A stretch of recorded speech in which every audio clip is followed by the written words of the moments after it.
예수 믿는 사람은 죽음이 절망이 아닙니다. 죽음이 더 놀라운 축복의 세계로 나아가는 통로일 뿐이죠.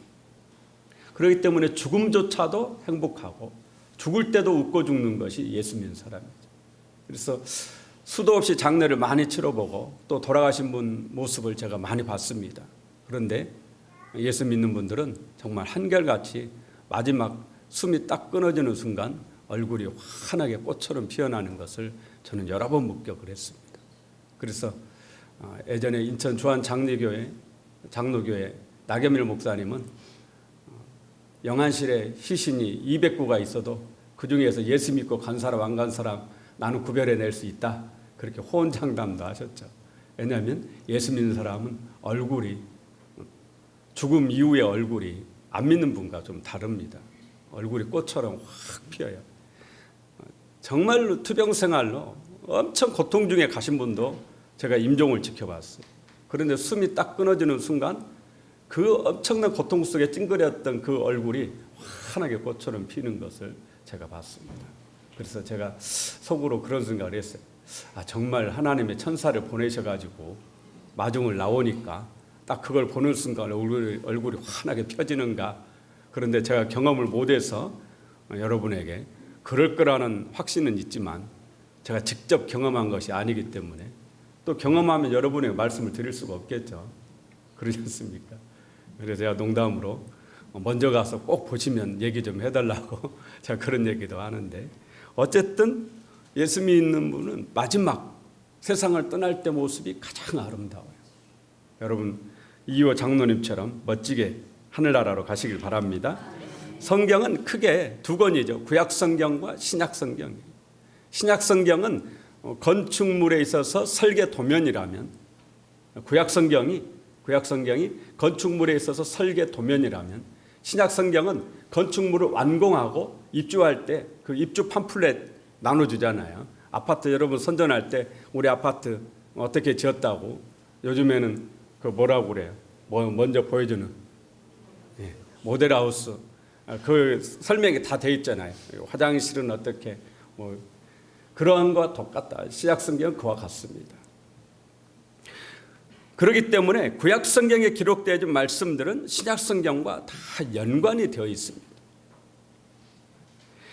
우리가 건축물을 보고 이해가 안 되는 부분이 있으면 설계 도면을 봐야 하듯이 신약성경을 읽다가 이해가 안 되면 구약성경과의 연관성을 살펴봐야 됩니다.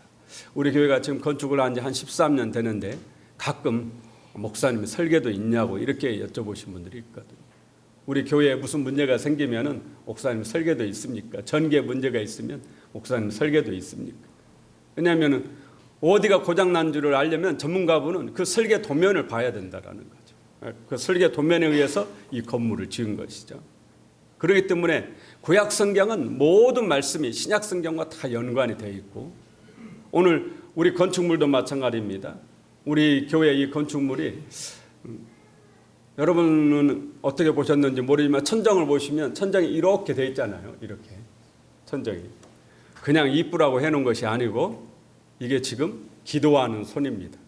하나님께 기도하는 손이 손 모양을 이렇게 만든 거예요. 기도하는 손 모양. 그렇게 해서 만들어 놓은 겁니다. 다 의미를 가지고 이렇게 모든 것이 의미를 다 가진 것은 아니지만 그런 특별한 의미를 가지고 이 건물을 지을 때 그런 의미를 부여해서 지은 것이죠. 오늘 저는 여러분에게 구약시대 이스라엘 백성들이 지성소에 모셨던 법궤와 속죄소에 대해서 말씀을 드리려고 합니다. 하나님은 애굽에서 나와 가나안을 향해 가고 있는 이스라엘 백성들에게 성막을 지으라. 성막은 오늘날 성전과 같은 것인데 텐트, 장막으로 지었어요. 그렇기 때문에 성막이라고도 부르고 장막성전이라고도 그렇게 부릅니다. 모세는 하나님이 지시하신 대로 광야에서 성막을 짓습니다. 성막은 크게 공간이 두 개로 나누는데 하나는 성소고 하나는 지성소예요. 성소와 지성소 중에 어디가 가장 거룩한 곳이에요? 지성소죠. 왜 지성소가 거룩하죠? 지성소에 법궤가 있기 때문에 거룩한 곳이죠. 그래서 성소까지는 제사장이 들어가지만 지성소는 1년에 딱 한 번 7월 10일 대속죄일에 대제사장만이 하나님의 특별한 허락을 받고 들어갈 수가 있었습니다. 아무나 들어갈 수가 없어요. 성소와 지성소를 가로막고 있는 것이 휘장입니다. 한 10cm 두께로 짠 이 휘장이 성소와 지성소를 딱 가로막고 있어요. 지성소에 들어가야 법궤가 있는데 이 법궤 위에 시은자 속죄소가 있고 이 속죄소에 하나님이 임재하신 곳이 있는 겁니다. 그래서 하나님을 만나려면 지성소에 들어가야 되는데 하나님과 우리 사이를 딱 가로막고 있는 것이 휘장이에요. 휘장. 10cm 두께 휘장입니다. 오늘 우리 교회도 두 개로 여러분 못 느끼셨겠지만 두 개로 갈라놨어요. 어떻게 갈라놨죠? 지금 여러분이 앉은 자리와 이 강단을 지금 갈라놓은 거예요. 강단이 조금 위에 높죠? 위에 높고 표를 분명하게 테두리를 분명하게 해놨습니다. 이게 그냥 잘 보이라고 꼭 그런 것이 아니에요. 성소와 지성소를 지금 갈라놓은 겁니다. 갈라놨어요. 예전에 저 어려서 교회 또 제가 목회했던 교회들은 다 이 강단 뒤에 붉은색의 휘장, 천이 있었어요. 천이. 이 천이 하나로 쫙 돼 있어요. 두 개 연결을 해놓은 거예요. 예. 자세히 보신 분들은 아시겠지만 이 천이 반드시 두 개로 돼 있습니다. 두 개로. 그래서 크게 이쪽에 하나, 이쪽에 하나 두 개로 해서 하면은 열리도록 이렇게 돼 있어요. 열리도록. 천은 뭐 잘 모르는 목사님은 노란색으로 한 분도 계신지 모르겠지만 천은 반드시 무슨 색이어야 돼요? 붉은색이야. 붉은색의 융단과 같은 천으로 되어 있는 것을 보셨을 거예요. 그냥 해놓은 것이 아닙니다. 이 두 개로 갈라진 틈에 뭐가 있어요? 항상 십자가가 있죠. 그래서 십자가를 중심으로 해서 이쪽과 이쪽이 이렇게 딱 갈라져 있습니다. 아마 시골교회 혹시 나중에 가보시면 오래된 교회 한 7, 80년 된 교회 가보시면 지금도 아마 그렇게 돼 있을 거예요. 왜 그러느냐? 그게 바로 휘장입니다. 그게 휘장이에요. 구약 성경에 성소와 지성소를 갈라놨던 그 휘장을 그런 의미를 가지고 만들어 놨던 것이죠. 하나님과 우리 사이를 가로막고 있던 이 휘장 10cm가 넘는 두께라고 그래요. 천으로 이렇게 짠 4가지 색깔을 가진 천으로 그 실로 이렇게 짠 휘장인데 10cm가 넘습니다. 그래서 얼마나 견고하든지 황소 2마리씩 이쪽에서 2마리 이쪽에 2마리에서 이렇게 잡아다녀도 찢어지지 않습니다. 찢어지지 않는데 이 성소와 지성소를 가르고 있던 휘장이 찢어져 내리는 사건이 일어나죠. 언제 일어나죠? 예수님이 십자가에 못 박히실 때. 예수님이 십자가에 못 박히실 때 성전 예루살렘 성전에 있던 휘장이 아무 이유도 없이 이게 위에서부터 아래로 한 가운데가 옆에 모퉁이 아니에요. 한 가운데가 쫙 찢어져 버립니다. 그래서 휘장이 찢어져 나가 버리니까 더 이상 성소와 지성소가 구별이 없어졌어요. 더 이상 없어졌습니다. 이제는 누구든지 바로 하나님을 만날 수 있고 누구든지 바로 법궤를 볼 수가 있도록 그렇게 돼 있는. 오늘 그러기 때문에 휘장이 없는 겁니다. 그러기 때문에 휘장의 의미를 알도록 뒤에다가 이제 해놓은 것이고 그렇지 않으면 여기 휘장이 딱 있어야 돼요. 휘장이 있어야 돼요.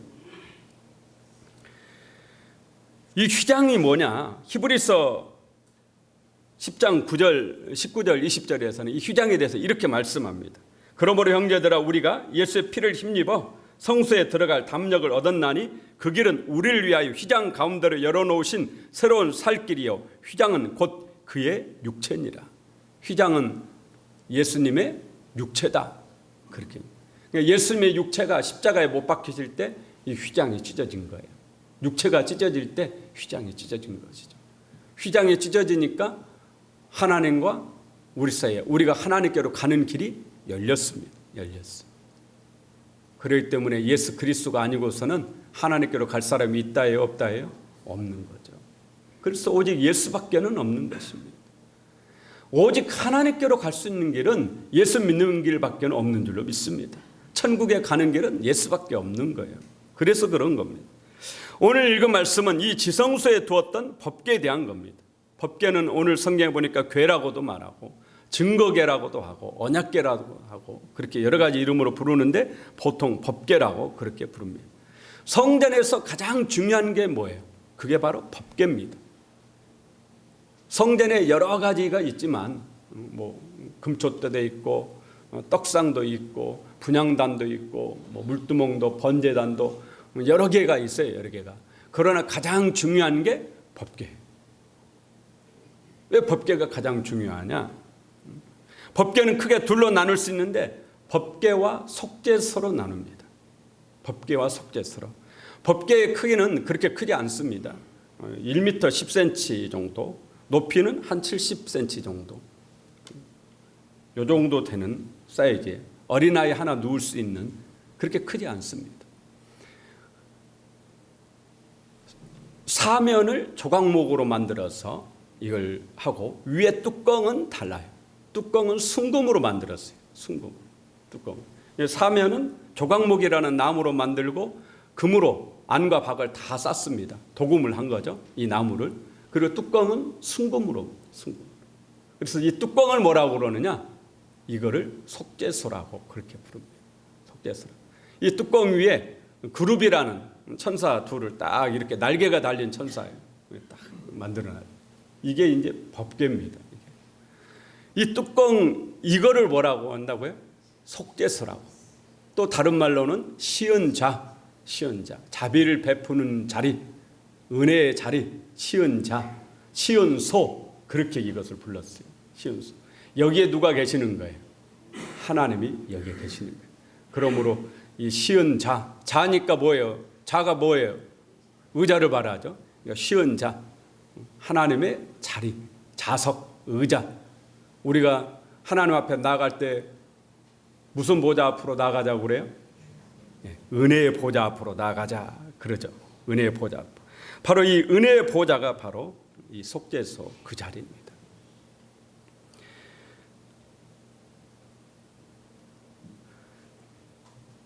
이스라엘 백성들은 언제든지 광야에서 하나님의 자신들과 함께 하심을 40년 동안 보면서 지냈습니다. 어떻게 봤느냐? 낮에는 뭘로 보여요? 낮에는 구름기둥으로, 밤에는 불기둥으로. 한 번도 떠난 적이 없습니다. 40년 동안 하나님이 낮에는 구름기둥으로 이스라엘 백성들이 그 사막의 열기를 쫙 덮어주고요. 밤 되면은 영상 1도, 2도로 떨어지고, 낮에는 50도였다가 밤에는 2도, 3도, 5도 이렇게 떨어져. 일교차가 몇 도예요? 40도 이상 막 차이가 나는 거예요. 그래서 사막은 이슬이 많이 맺힙니다. 그래서 사막의 식물은 비로 사는 게 아니고 이슬로 산다. 그래서 옛날에 어느 수필가 분이 신기한 것을 봤다고 라디오 방송에 나와서 얘기를 하더라고요. 이게 사막에 풀덩이가 막 굴러다니는 거예요. 굴러다녀. 우리 생각에는 사막에 풀이 자랄 때 뿌리를 내려야 이게 살 것 같잖아요. 그런데 뿌리를 내리면 죽으니까 이것이 이슬을 받아먹기 위해서 오히려 뿌리를 내리지 않고 막 이동을 한다라는 그런 수필가의 얘기도 제가 안 가봐서 전 경험을 안 해봐서 모르지만 그분이 사막에 가서 보니까 그렇더라. 그 얘기를 듣고 그럼 낮에 뜨거운 열기 때는 어떻게 할까 내가 그런 생각도 해봤어요. 이슬을 삽니다. 이슬. 이스라엘 나라는 이슬이 축복이에요. 하나님 축복. 그래서 그런 밤에는 영상 1도, 2도, 우리는 영하로 가야 춥지만 이 사람들은 영상 1도, 2도만 돼도 죽는 사람이 생긴단 말이에요. 그러면 하나님께서 불기둥으로 쫙 해서 따뜻하게 데펴주고 낮에는 뜨거운 열기를 구름기둥으로 가려주고 이렇게 해서 40년을 이스라엘 백성들이 광야에서 살았습니다. 그런데 이 불기둥이 어디서부터 내려와요? 내려와요? 올라가요? 불기둥이 내려옵니까? 올라갑니까? 여러분 구름기둥이 내려옵니까? 올라가요? 구름기둥이 하늘에서 내려올까요? 땅에서 올라갈까요? 올라간단 말이에요. 올라가요. 내려오는 것이 아니라 올라가요. 왜 올라가느냐? 하나님이 누구와 함께 하신다고요? 이스라엘 백성들과 함께 하시거든요. 하나님 어디 계시는 거예요? 땅에 계세요? 하늘에 계세요? 땅에 계신 거예요. 땅에 어디에? 지성소에. 지성소 어디예요? 법궤. 법궤 어디예요? 법궤 위에 시은자, 속죄소. 거기에 하나님이 임재 계시거든. 그래서 불기둥이, 구름기둥이 어디서부터 출발하느냐? 성막의 속죄소 위에서부터 구름기둥이 쫙 올라가는 겁니다. 여기서부터 올라가는 거예요. 그래서 우리가 이 불기둥의 놀라운 은혜로 이스라엘 백성들이 그렇게 살았던 거죠. 출애굽기 40장 38절을 보면은 낮에는 여호와의 구름이 성막 위에 있고 밤에는 불이 그 구름 가운데 있음을 이스라엘 온 족속이 그 모든 행진하는 길에서 그들의 눈으로 보았더라. 구름이 어디에 있다고요? 성막 위에 있고, 성막 위에 있고. 그러니까 성막에서부터 이렇게 올라오는 거예요. 이스라엘 백성은 그걸 볼 때마다 아, 하나님 우리와 함께 하신구나, 이거를 알았던 거예요. 이것을. 이 속죄소는 하나님의 임재에 있는 곳이기 때문에 하나님을 만나려면 반드시 이곳을 가야 되고, 하나님의 말씀을 들으려면 반드시 여기를 가야 되고, 하나님께 용서를 받으려면 반드시 여기를 가야 돼요. 그래서 죄를 용서받는 자리, 그런 다음에 속죄소, 하나님께 은혜를 받는 자리, 그래서 시은자, 그렇게 이름을 불렀던 겁니다. 신약 성경에서는 은혜의 보좌, 그렇게 이름을 부르고 있죠. 10절을 보시면 법궤는 뭘로 만들려고 그러느냐, 우리 10절 한번 봅니다. 10절 함께 읽어볼까요? 그들은 조각목으로 궤를 짜되 길이는 2규빗 반, 너비는 1규빗 반, 높이는 1규빗 반이 되게 하고 1m 10 정도, 그리고 70cm, 70cm 딱 요 정도 되는 사이즈의 법궤입니다. 뚜껑은 순금으로, 뚜껑. 그래서 뚜껑은 뭐라고요? 법궤 뚜껑은 이건 시은소, 시은자, 속죄소, 그렇게 부릅니다. 조각목으로, 나머지는 조각목으로, 조각목이라는 나무로 만드는 거예요. 조각목. 그럼 조각목은 어떤 나무냐? 조각목. 중동 지역에 나는 나무입니다. 조각목은. 조각목은 한자예요. 대추나무 조. 대추나무 조. 그러니까 대추나무처럼 생겼다라는 거예요. 대추나무에 뭐 달렸죠? 가시 달려있죠. 그리고 대추나무에 대추 달렸죠. 맞아요. 대추나무에 가시 달렸어요. 가시. 조각목도 가시가 달려있어요. 그런데 여러분, 대추나무가 굵어지면은 굵은 가지에 가시 있어요? 없어요? 없죠. 잔가지에 가시 있죠. 아카시아도 나무가 이렇게 커지잖아요. 그러면 두꺼운 이 부분에 가시가 있어요? 없어요? 없죠. 가지에만 가시가 남게 돼요. 대추나무와 비슷하다. 대추나무죠. 각은 뿔각자입니다. 뿔이 단단해요? 약해요? 단단하죠. 그러니까 단단하다라는 거예요. 이 나무가 단단합니다. 그 다음에 목은 나무 목자예요. 그러니까 어떻게 번역하기가 어려워서 이것을 그렇게 알도록 번역을 했는데, 그냥 오늘날 같으면 그냥 시띠나무, 히브리어 나온 그대로 시띠나무, 그렇게 부르면 될 것 같아요. 이 시띠나무는 사막에서 자라는 나무인데, 사막에서 자라니까 나무가 제대로 자라겠어요? 못 자라겠어요? 나무가 형편없는 겁니다. 막 이리 뒤틀 저리 뒤틀 하면서 이렇게 쭉 뻗는 길게 자라는 나무가 아니에요. 막 몸부림을 치면서 막 자라는 거예요. 그러니까 옹이도 많고 가시도 막 없어지고 있다가 없어지고 막 이렇게 하면서 큰 나무는 6m까지 그렇게 커지고요. 그 대신에 뿌리는 지하로 100m까지 뻗은 것도 있다고 그래요. 살기 위해서. 물을 먹어야 되니까 100m까지. 말이 100m지 얼마나 깊습니까? 100m까지 뿌리를 뻗은 게 있다. 또 그걸 확인해 본 사람도 정말 대단한 사람이죠. 바란 광야에서 발견된 이 조각목은, 이 나무는 3560년짜리도 있었답니다. 그러니까 우리가 환경이 좋다고 해서 오래 사는 것은 아닌 것 같아요. 예를 들자면은 건강하시다고 해서 꼭 장수하는 것은 아니에요. 건강하신 분이 어느 날 갑자기 쓰러지면 돌아가시죠. 우리 흔히 하는 말이 있죠. 고로롱 80이라고. 막 아프시요. 곧 돌아가실 것 같아. 계속 질병으로 병원 왔다 갔다 하시는데 이런 분들이 오히려 오래 사신다. 그래서 저희 시골에서는 고로롱 80이라고 그렇게 막 쿨럭쿨럭 하시면서도 금방 돌아가실 것 같은데 안 돌아갔어요. 왜냐하면 계속 치료를 하고 계시니까요.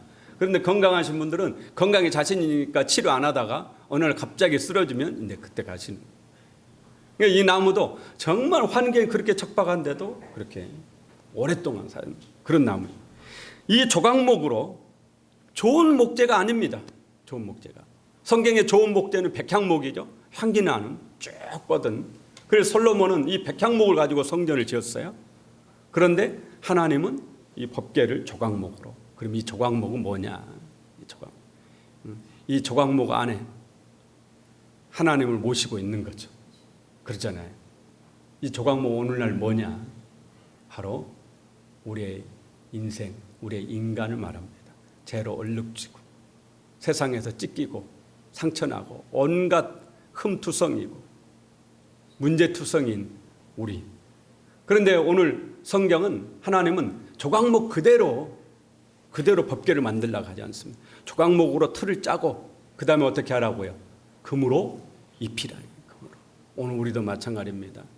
우리의 본 모습은 말로 다 할 수 없이 세상의 죄와 허물과 온갖 모든 것으로 다 그냥 볼품없고 형편없고 누가 보면은 진짜 말도 못하게 그런 문제투성이지만 그러나 하나님께서 순금으로 이걸 딱 싸시는 거예요.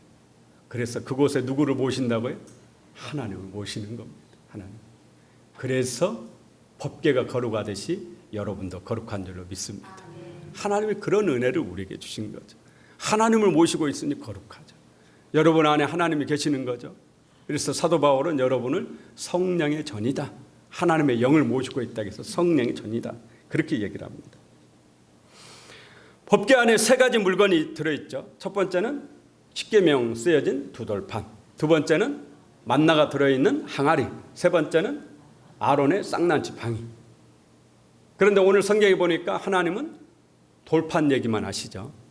그러나 분명히 세 개가 들어있습니다. 세 개가 들어있는데 솔로몬이 성전을 건축하고 예루살렘으로 법궤를 모시고 올 때는 두 개는 없어지고 하나만 남았어요. 뭐만 남았을 것 같아요? 십계명의 두 돌판만 있었습니다. 그래서 우리가 역대하 5장 10절에 보면은 궤 안에는 두 돌판 외에 아무것도 없으니 이것은 이스라엘 자손이 애굽에서 나온 후 여호와께서 그들과 언약을 세우실 때 모세가 호렙에서 그 안에 넣은 것이라. 만나가 든 항아리, 아론의 쌍난 지팡이는 사라졌습니다. 뭐 여러 가지 이유가 있겠죠. 왜냐, 만나는 광야에서만 내렸던 거죠. 광야 생활이 끝나니까 더 이상 내리지 않았어요. 왜 사라졌는지, 누가 어떻게 했는지 이건 성경에 밝히지 않습니다. 우리 한번 생각을 해봅시다. 법궤 안에 있는 하나님의 말씀을 보려면 반드시 법궤 뚜껑인 속죄서를 들어야 합니다. 속죄서를 통해야만 법궤 안에 있는 이 말씀, 십계명, 이 율법 이걸 볼 수가 있어요. 우리가 하나님을 만나려면 반드시 예수님을 통해야 하는 것과 같습니다. 그러므로 속죄서는 예수 그리스도를 상징한다. 그렇게 말할 수 있습니다. 죄 있는 인간이 죄를 용서받으려면 반드시 어딜 가야 돼요? 속죄소를 가야 됩니다. 그래서 7월 10일이 대속죄일이에요. 모든 백성의 죄를 속죄받는 날 대제사장이 이 속죄소에 가서 피를 뿌리고 하나님을 만나고 하나님께 죄를 용서받고 나오는 것입니다. 그래서 대속죄일 날 7월 10일 날만 이 지성소에 들어가서 속죄소에 가서 하나님을 만나뵐 수 있었습니다. 우리가 하나님을 만나려면 반드시 예수님을 통해야 되죠. 예수님 없이 하나님 만날 수가 없습니다. 예수님 없이 기도 응답 받을 수 없어요. 그래서 기도는 반드시 누구 이름으로 해야 돼요? 예수 이름으로 해야죠. 왜냐? 속죄소에 가지 않으면 하나님 만날 수 없고, 속죄소에서 말씀도 듣고, 속죄소에서 기도의 응답도 받고, 속죄소에서 죄도 용서받고 그러는 것이거든요. 그러니까 예수 그리스도 없이는 이 모든 게 다 안 되는 겁니다. 반드시 예수님밖에는 없는 줄로 믿습니다. 법궤가 지금 그러면 어디 있느냐? 저는 법궤가 분명히 어디가 있다고 생각합니다. 그래서 아마 제가 여유가 있었으면 찾아 나섰을 건데 저는 그런 여유를 하나님 안 주셔서 우리의 자녀와 우리의 후손 중에 이걸 연구하는 자녀가 좀 나오면 좋겠어요. 법궤는 반드시 있죠. 조각목으로 나무로만 만들었으면 이게 오랜 세월이니까 없어졌겠지만 뭘 입혔다고 그래요? 금으로 입혔으니까 반드시 있을 겁니다. 뚜껑은 뭐로 되어 있어요? 금으로, 순금으로 되어 있으니까 이게 누가 녹여가지고 없애지 않는 한은 반드시 어딘가에 있을 겁니다. 그래서 지금까지 역사적으로 이 법궤를 찾는 수많은 학자, 수많은 탐험가들이 또 법궤를 찾는 영화들이 많이 나왔어요. 그래서 법궤는 지금 크게 세 가지 설이 있습니다. 첫 번째는 로마 교황청 지하 창고에 있다. 별로 신빙성이 없이 생각합니다. 두 번째가 가장 신뢰도가 높아요. 이디오피아 악숨이라는 곳에 가면 이디오피아 사람들이 자신들이 그렇게 얘기를 합니다. 법궤는 우리가 가지고 있다. 그래서 이디오피아 악숨이라는 그 곳에 가면은 법궤를 모신 성소가 있어요. 성전이. 법궤만 모시는 성전이 있는데 여기에 이 법궤만 지키는 법궤 수호자가 있습니다. 평생 다른 일을 하지 않습니다. 법궤만 지키는 거예요. 이 사람은 법궤만 지키는. 그래서 이 사람이 이까베트라고 부르는데 이디오피아는 이것을 계속 그렇게 하고 있는데 아직까지 보여주질 않으니까 진짜인지 아닌지 알 수는 없고, 또 봤다는 사람은 있어요. 뭐 영국의 뭐 대처 수상도 가서 봤다, 뭐 이런 얘기가 있거든요. 그러나 아직까지 보여주지 않으니까 알 수가 없어요. 최근에 세 번째 얘기가 나오는데 이 법궤를 바벨론 침략 때 법궤가 없어졌거나 아니면 바벨론 침략 이후부터 성경에 법궤 얘기가 나오지 않거든요. 그래서 바벨론이 침략하기 전에 누군가가 법궤를 어느 동굴에다 감춰뒀을 거다. 그런데 요거를 생각하고 어느 학자가 계속 연구를 이 이스라엘 가서 동굴을 찾다 보니까 예레미야 동굴이라는 곳에서 내가 법궤를 발견했다. 이런 얘기를 이제 유튜브 영상에 이렇게 합니다. 그런데 예레미야 동굴이 어디냐? 놀랍게도 골고다 언덕 밑에 그 동굴이 있더라. 그래가지고 법궤를 발견을 했는데 법궤 위에 피가 있더래요. 피가. 그래서 이 피가 무슨 피인지 요거 염색체 검사, DNA 검사를 해보니까 이게 바로 예수님의 피더라. 이제 여기서부터 좀 약간 좀 황당하죠. 그래서 어떻게 예수님의 피가 그러면 이 법궤에 속죄서 있었겠느냐? 그러니까 그분이 하는 말이 예수님 십자가에 못 박히실 때 지진이 일어나잖아요. 지진이 일어나면 성경에 나와요. 지진이 일어날 때 이가 바위가 쫙 갈라지면서 이 예수님의 그 십자가의 피가 이렇게 떨어져서 속죄서 여기에 떨어졌다. 이렇게 얘기를 하는, 그러나 너무 황당해서 학자들이 믿지는 않습니다. 그러는 또 그 법궤를 보여주지도 않아요. 이스라엘에서 안 보여준다 이러면서. 어쨌든 법궤는 어디에 분명히 있습니다. 우리가 중요한 것은 법궤가 있느냐 없느냐 이게 중요한 게 아니고 이 법궤를 조각목으로 만들었다라는 것, 이 조각목을 금으로 입혔다라는 것, 그리고 이 법궤는 오늘 저와 여러분을 말하고 하나님께서 예수의 피로 우리를 깨끗하게 씻기신 후에 정금 같은 믿음으로 우리를 만드시고 그 안에 하나님의 영인 성령님을 모시게 하고 저와 여러분이 그렇게 거룩하게 되고 하나님 나라의 자녀고 백성이 되었다는 사실을 우리에게 말씀해 주고 있습니다. 오늘 이 법궤의 놀라운 은혜를 저와 여러분이 깨닫고 믿음으로 승리하시기